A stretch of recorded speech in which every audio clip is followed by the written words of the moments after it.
Kimmich. There's David Raum, picked out by Joshua Kimmich. And Gonda out to get him. And Gonda looks to have fouled him. Well, accidental or not, that second one looked like a challenge that did impede the Germany left back. İlkay Gundogan. And Gundogan's spot kick does go in. And it's becoming a World Cup that is full of 11-metre spot kicks. Germany 1, Japan 0. Here's Musiala. And now Thomas Müller. Müller's chipped. It's going to come to Kimmich, who was trying to pass it in. Tap in now for Havertz. Now VAR will do its thing. Let's see where they thought Havertz was. It stays 1-0, and that's brought a big cheer from those supporting the land of the rising sun. Musiala. Dancing through again. Jamal Musiala. Another one too high.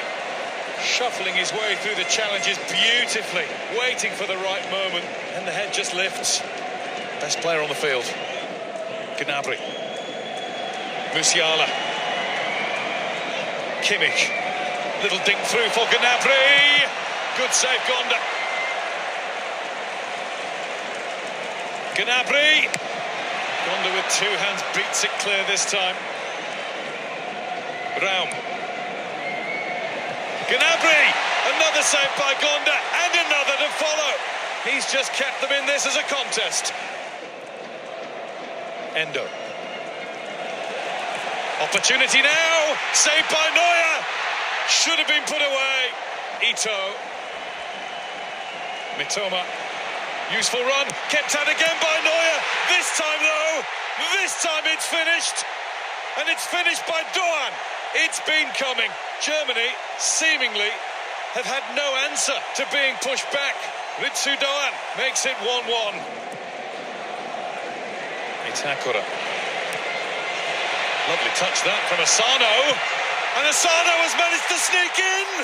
What a wonderfully well taken goal from a player who ever since coming into the game has turned it Japan's way. The former Arsenal hopeful who struggled with injury and hasn't scored a goal all season for his German club Bochum. And how well did he put that away? Germany 1, Japan 2.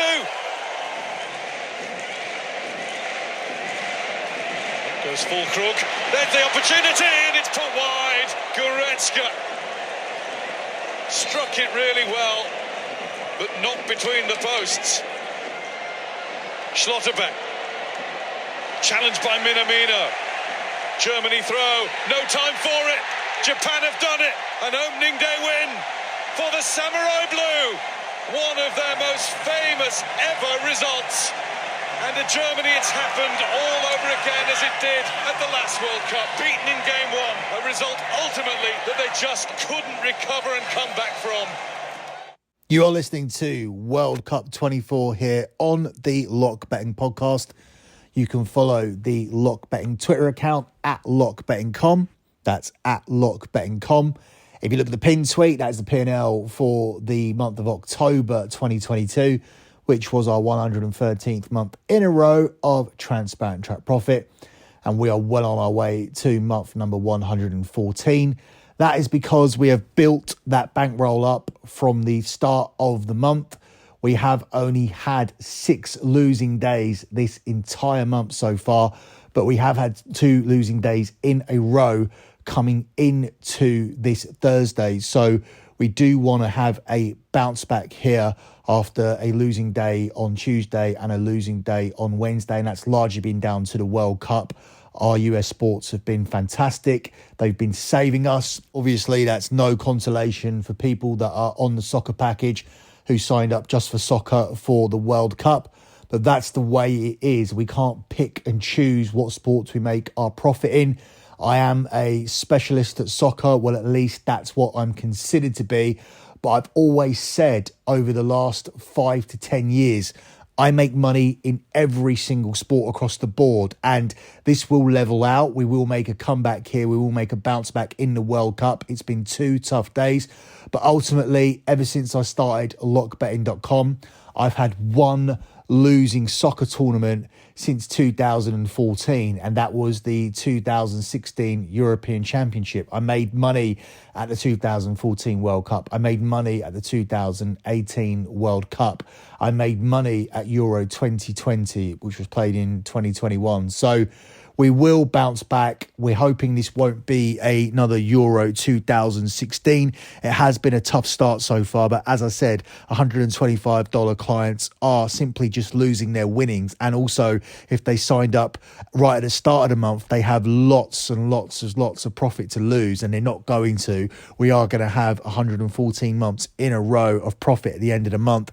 It's just unfortunate for those that sign up just for the soccer, but we are going to look to bring you back into the black as the World Cup moves on. It's notoriously a difficult week at the first week. We're trying to ride data from the international year, but essentially that data isn't relevant because nobody gave a shit about the Nations League. We played the European Championship, the Euro 2020 Championship in 2021. So all we've got is a year between that major championship and this major championship, and people were definitely looking ahead. Nobody wanted to play the Nations League. We have falsified data. We're using that data, and it doesn't really mean anything here going into match day 1 of the World Cup group games. We've also been stuck with European teams just playing European teams and South American teams just playing South American teams. It's been a long time since South American teams have played European teams, or European teams have played African teams, or South American teams have played Asian teams. It's been a long time since we have had these combination of matches. So ultimately that makes it even more difficult to handicap the first week of this tournament, along with the fact that we have these conditions with different weather in the day from different weather at the night.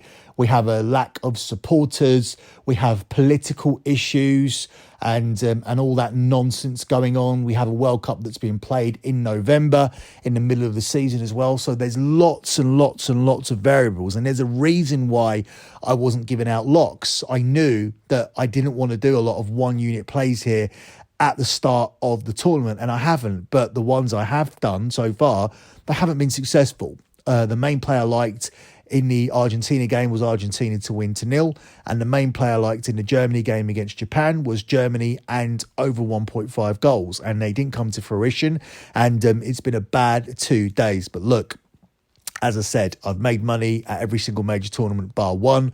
My soccer record, I think, speaks for itself. If you didn't believe I was a top soccer capper, you wouldn't even be listening to my voice right now. So we will bounce back. We'll be a little bit more careful as we close out the first round of games. We'll take a look at everybody. And the advantage that we have when we reach those second round of games is that we start to look at situational handicapping spots. There's no situation at the start of the tournament. Everybody starts on 0 points. But now certain teams are in certain situations. Argentina and Germany, for example, they're in must-win situations now all the way throughout the tournament. They cannot afford to lose another game. If they lose another game, they'll be out. If they lose the next game in the group stage, they'll be out. If they lose the game after that in the group stage, they'll be out. If they lose in the knockout round, then you're knocked out. It's a knockout round, you're out. So that's it now for those two teams. Two of the favourites in the tournament are now in a position where they have no margin for error after just one game. And obviously there are situations across the board that are determined by other results in the group, such as Morocco and Croatia playing out a draw today and Belgium being able to get the win against Canada. That puts Belgium in a situation where they probably don't need to win another game. As long as they don't lose any of their two games, they can go through now with 2 draws. Nobody goes out of the World Cup group stage with 5 points. So that's an advantageous position for Belgium, where if they were that type of team, they could play not to lose.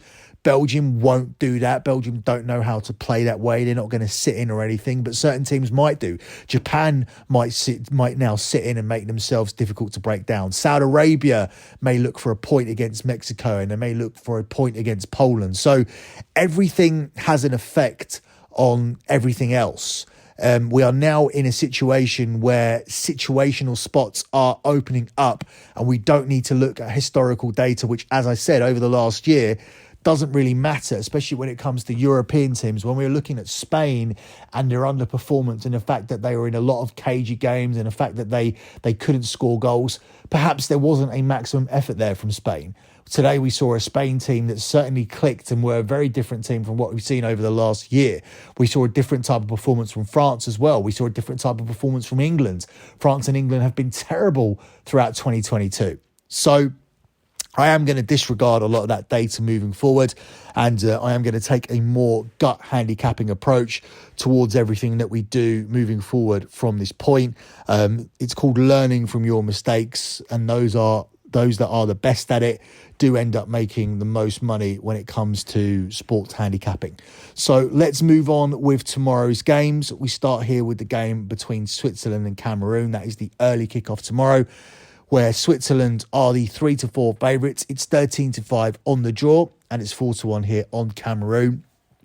So between covering this on the Sports Gambling Podcast and covering it here for this show, I've done a little bit more research on the game, and it does feel like to me that Cameroon are a little bit of a dumpster fire. The combination of Rigobert Song and Samuel Eto'o's involvement doesn't really work. I think it's put too much pressure on the players. These are players where it was determined that they didn't need to come and play the friendlies. The first team players didn't need to come and play the friendlies. Only fringe players did, because he already knew his first 11. But what does that do for chemistry? What does it do when Samuel Eto'o is too involved in picking the team? What does it do when Samuel Eto'o is making crazy predictions like this team are going to win the tournament, when in fact Cameroon are a very disjointed and very disorganised team, which is not something you often say about African teams. When we look at African teams in this tournament so far, we saw Tunisia and Morocco come for 0-0 draws. We saw Senegal set up to do the same thing against Holland, but Holland were able to get the breakthrough. So immediately you look towards the under in this game, because you would think that Cameroon are going to come in and do the same thing, unless they're put under too much pressure, where someone like Samuel Eto'o, one of your top players from your history, is turning around and saying you should be trying to win the competition, which is absolutely ridiculous. So I think that could lead to them chasing the game maybe in the second half, and that could lead to Switzerland, the team with far more tournament pedigree, coming through and getting the win. I do like Switzerland winning against a team who are in turmoil like Cameroon, a team that do seem very disjointed and disorganised. Switzerland have won the last 3 competitive fixtures and have beaten Spain, Portugal and Czech Republic in this time, whilst Cameroon have lost their last 7 World Cup fixtures and headed into this tournament winless in 4. But again, you need to disregard that because a lot of the first team players weren't playing in that game. Whilst I also think you need to disregard the fact that Switzerland did lose a friendly recently to Ghana 2-0, and obviously they played Ghana because they wanted to prepare for playing against an African team, which is what Cameroon are. But I do lean Switzerland to get it done. I'll take Switzerland to win this game on the money lines, but mainly at the main lean at the price of 3-4, with a heavy lean on the under as well, because as I said, that's what African teams do. They set up not to get beat, and that is consistent with Senegal, Tunisia and Morocco so far, all cashing plays on the unders. So already we're in a position where we can look at things that actually happened in this tournament rather than lying on statistical data over the course of the last 12 months, which is proving to be pretty irrelevant so far in this tournament. Up next, we look at Uruguay against South Korea, where Uruguay are the 7-10 favourites. It's 13-5 on the draw, and it's 9-2 here on South Korea. I have Uruguay and Portugal coming out of this group. This is supposed to be quite a tough group, and it is, but I just don't think Ghana and South Korea are in the same category as Uruguay and Portugal. I'm very high on Uruguay winning this game. Uruguay have won 7 of their 9 matches under Diego Alonso, and they do well at World Cups. They've won 6 of their last 8 World Cup games. Whereas South Korea, they've only won 1 of their last 9 World Cup fixtures, losing 6. So South Korea do well to get here, to get to these World Cups, but they don't really perform. Obviously, they have Heung-min Son here from Tottenham. He's going to be a key player, but I just don't think he has the players around him. I don't think South Korea are as good as Japan, where Japan are an all-round decent team. I don't think South Korea have those players. Yes, they have the superstar that Japan don't have, but these South Korean players aren't as good. they'll work hard. They'll make it difficult for Uruguay. Uruguay will have to grind out this result. But ultimately, when you have that kind of quality on the pitch, when you have the likes of Darwin Núñez, Valverde, Suarez, Arroyo at the back, I think this is a more all-round team, and I fully expect Uruguay to come away with the victory. This line has moved. Uruguay were available around about 4 to 5. They're now available at the best price of 3 to 4, but more widely available at 7 to 10. So if you like Uruguay on the money line, I would jump on this as soon as you can. Up next, we look at a game between Portugal and Ghana. Now, this was covered on BetMUFC, the Ronaldo edition, so I'll quickly breeze through this. I like Portugal to win this game. They are the 2 to 5 favourites to win it on the money line. It's 18 to 5 on the draw, and it's 15 to 2 on Ghana. I would definitely consider a parlay on the two late games, because I definitely see Brazil and Portugal starting with wins, although that does seem a little bit chalky after what's happened to Argentina and Germany. But I don't see these two teams succumbing to an upset. There's a lot of attention around the Ronaldo situation, and that will just escalate with any kind of poor result here for Portugal. I think Spain set the example for everybody in terms of what you do with these teams. And even though we had losses in those games against Argentina and Germany, let's not discount the fact that Argentina had a clear goal disallowed by VAR. They had 3 goals disallowed overall, but one of them has been proven to be a clear goal. In the Germany game, they had chance after chance after chance after chance after chance and did not win that game. The expected goal numbers in that Argentina game are absolutely ridiculous compared to Saudi Arabia. Germany, they were the makers of their own downfall. You can't obviously excuse the bad defending from both of the two teams. Should Saudi Arabia be scoring 2 against Argentina? No. Should Japan be scoring 2 goals against Germany? No. But ultimately, they did have a lot of chances. And if you play that game 9 times out of 10, Argentina win. And 8 times out of 10, probably Germany win. So I don't take away too much from that. What I do take away from it is the fact that big teams now know that they have to be more clinical. And I don't expect any more upsets here in the first round. So hopefully we'll be able to get right by playing the favourites in most of these games tomorrow. As for this one, I do expect Portugal to get the win. I'd be looking at tacking on the over 1.5 goals here to give yourselves a little bit more value. Ghana are another African team who I think will be looking to sit in deep, but ultimately I think Portugal make a fast start here. I like Portugal to be leading at half time and to see out the game as well. That is a plus money selection at 65 plus at 120. Portugal have led at the break in each of their last 10 victories, whilst they struck first in all 3 of their group games at Euro 2020. Ghana, they are the lowest ranked team in the tournament, and I don't think there will be a match here for Portugal, who just beat Nigeria 4-0 ahead of the tournament. And I believe that Portugal will be able to put Ghana to the sword here. Portugal's last 5 victories have actually been to 0. So if you are going to take the over 1.5, you may be relying on Portugal to score 2 goals here. Portugal scored more than once in Ghana scored more than once in just one of their qualifiers, and I think they will struggle to breach this Portuguese defence. So as I said, you may need a couple of goals here from Portugal. With the attacking talent they have on the pitch, I have no doubt that they'll be able to get you those 2 goals, as I think Portugal will start with a convincing win against this Ghana team, especially if they can get themselves an early goal. The Ghana game plan will go out of the window and we'll see a far more open game. And once it opens up and Ghana leave Portugal a little bit more space, I believe Portugal will be able to exploit it. Final game here is between Brazil and Serbia, where Brazil are the 1-2 favourites. It's 15 to 4 on the draw and it's 13 to 2 on Serbia. Brazil, of course, the favourites to win this competition, and obviously that has been justified a lot more once we saw what happened with Argentina. Brazil have now become shorter favourites without even kicking a ball. They're now only available at 3 to 1, and that was something I said wouldn't happen when we looked at this group. I said Brazil would find it difficult to win all 3 group games and to shorten their price. But obviously, when I said that, I wasn't banking on Argentina losing to Saudi Arabia. So it has happened. Brazil have shortened their price. But obviously that can move the other way with a poor performance here against Serbia.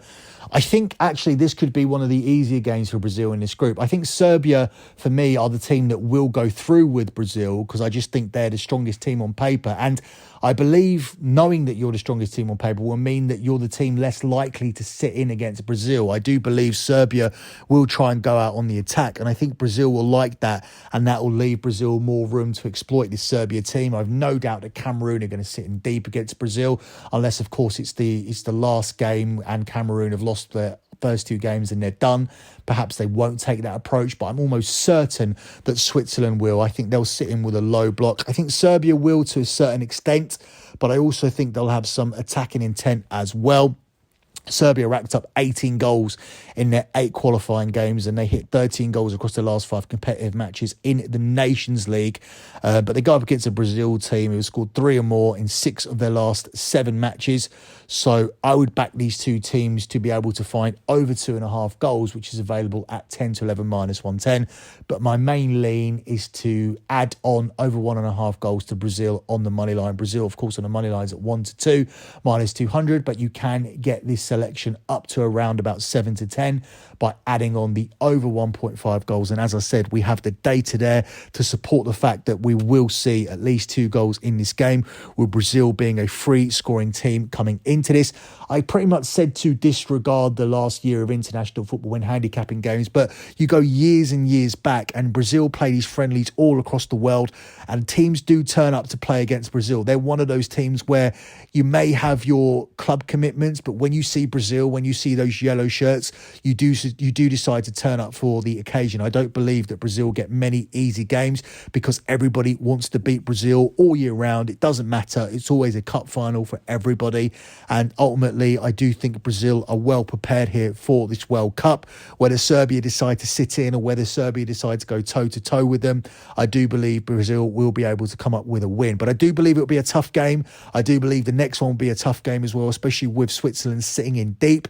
And as I said, when we were breaking down Brazil in the group stages, I don't think that they'll be able to get maximum points here from this group. I just don't see Brazil coming through with 9 points. So I don't know whether that's going to be here. I don't know whether that's going to be against Switzerland, a 0-0 draw where they just can't break them down, or Switzerland score on the counter-attack and then Brazil are chasing an equaliser, or whether it's in a final game where Brazil have managed to get 2 wins and they rotate everybody against Cameroon. But one of the things that Brazil have, and one of the reasons they are favourites, is their squad depth. They're not favourites, I don't think, because of their first 11, because you could argue across the board there are some teams with a better 11. I think France may have a better 11 than Brazil. I would argue that maybe Portugal have a better 11 than Brazil. I would argue maybe Argentina could have a better 11 than Brazil, not based on what we saw, obviously, in the last game. And even England. I think England, you could definitely argue, have a better 11 than Brazil. But nobody has a better squad. Nobody has like-for-like replacements all over the pitch where it doesn't really make a significant difference. I think Casemiro and Neymar are the 2 irreplaceables in this team. But even when you're looking at the goalkeeper and you can replace Edison with Alisson, you have replacements all across the board with this Brazilian team. I think that's their strength, especially with this being a November World Cup in hot conditions. You want to have those replacements there, and Brazil are able to do that. And for me, that's why they are the favourites to win this competition. I think they start off with a win here, and my main lean is to take Brazil with the over 1.5 goals tacked on in this one.